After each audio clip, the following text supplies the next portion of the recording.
Récemment, Jay-Z a été nominé au Grammy dans 8 catégories différentes pour son dernier album 444, ainsi que son clip The Story of O.J.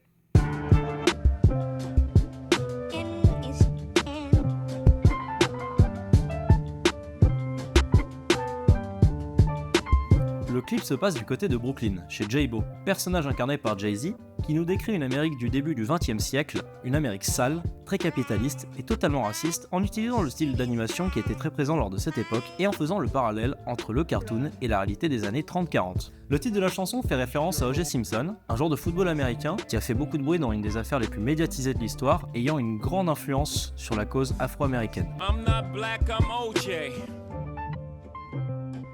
Okay. Ce clip cartoonesque est réalisé par Jay-Z et Mark Romanek, qui est aussi, entre autres, le réalisateur de 99 Problems, un autre clip assez connu de Jay-Z.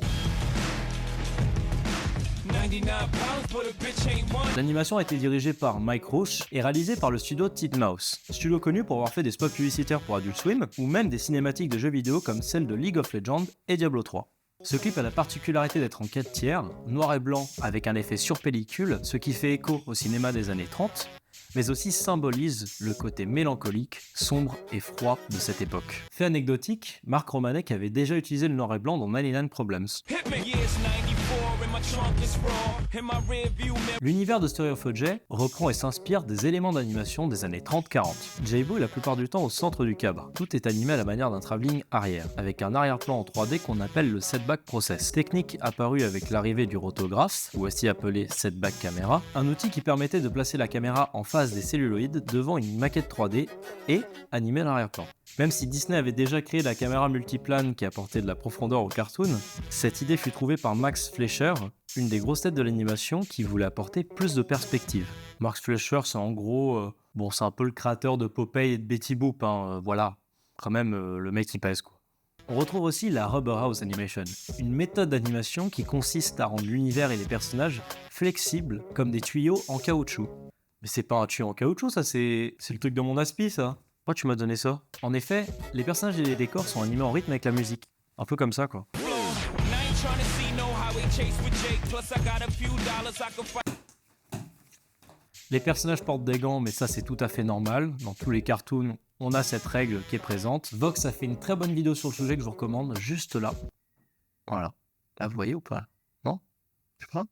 Ce clip est bourré de références à des cartoons, personnalités, événements liés à la discrimination des Afro-Américains au début du XXe siècle. Si le personnage s'appelle J-Bo, c'est bien pour faire référence à Sambo, issu de Little Black Sambo, cartoon sorti en 1935 et créé par UBU Works, le co-créateur de Mickey Mouse, mais aussi Oswald. La maman de J-Bo est bien inspirée aussi de la maman de Sambo. Mais elle est aussi inspirée par un personnage présent dans Scrum Me Mama with a Boogie Beat, sorti en 1941 par Walter Lantz, c'est quand même le créateur de Woody Woodpecker quoi. Un cartoon où on y retrouve d'autres références comme un personnage qui ressemble étrangement au batteur et la manière qu'a J-Bo de manger de la pastèque. Attardons-nous sur la référence à Dumbo, film de Ben Sharpstein sorti en 1941 par Disney. Jay-Z l'évoque dans son texte en jouant sur le jeu de mots entre la possibilité qu'il aurait pu acheter une propriété dans le quartier de Dumbo, situé à Brooklyn, le mot Dumb qui veut dire idiot, et le personnage de Disney. Plus précisément, Jay-Z n'a pas seulement fait un jeu de mots, mais aussi un parallèle entre le personnage de Disney et lui-même. Comme le dit l'encyclopédie des personnages animés de Walt Disney, Dumbo est un personnage né avec une différence qui semble le désavantager, mais qui au final le rend plus fort que ses congénères. Dumbo a des grandes oreilles mais découvre qu'il peut voler grâce à celles-ci. J-Bo, du moins Jay-Z, est un afro-américain, mais découvre qu'il peut se servir de sa culture, la propulser, la faire progresser. La présence de Nina Simone dans ce clip est très importante, c'est même la plus importante. Nina Simone et Jay-Z ont énormément en commun. Tous deux sont des symboles de la culture afro-américaine et le sont devenus grâce à leur musique s'opposant à la discrimination. Celles-ci ont inspiré des générations entières. En samplant Nina Simone dans Story of O.J., Jay-Z s'assure de poursuivre son combat et continue d'inspirer les générations futures tout en lui rendant hommage. À la manière de Dumbo dont on avait parlé plus tôt, Jay-Z profite de sa différence afin de rebondir et d'inspirer son entourage. Attends, j'ai pas fini de parler, viens Loli. Donc oui, 444, c'est quand même un album qui a grandement marqué mon année et qui m'a beaucoup inspiré avant de faire le grand saut quoi. Mais quel grand saut vous allez me demander? Bah c'est simple, mon nouveau projet, Toonesque, la chronique cartoonesque.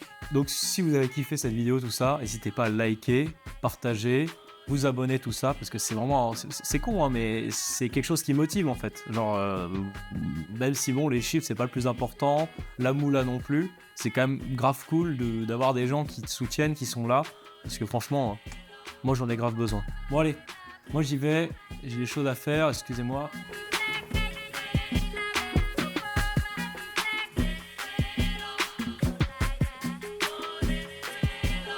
We family, we